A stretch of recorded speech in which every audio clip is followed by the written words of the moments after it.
Sumainyo ang kapayapaan at habag ng tagapaglikha. Ayusin na natin to. Buksan natin to. Kailangan nating mailipat na to sa bangka. Kailangan mailagay ito sa bangka dahil hindi pwedeng ganito ang buhay natin. Kasi naman gagamitin na lang to eh. Ito kailangan na nating mailagay sa bangka na sa ganun makapaghanap buhay na tayo bilang isang mangingisda. Yan.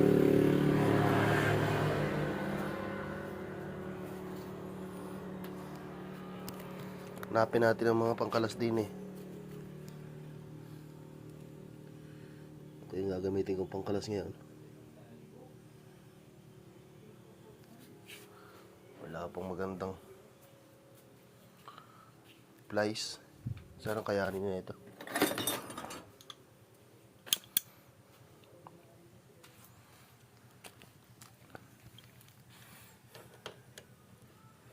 Kakayanin to.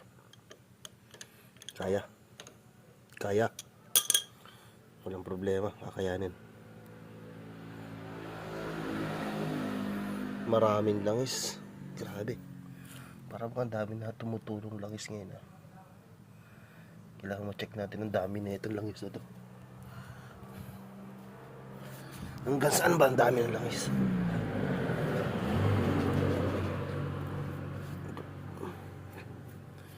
Masama kasi sa ganito. Baka may leak ito mga part ito. Isa kasi yan sa mga kon eh. Yung bangka mo, magkakaroon ng langis yung loob ng bangka. Okay? Ay.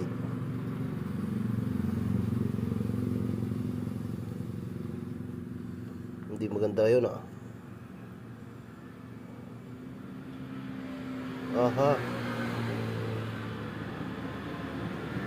Okay, hindi na balik.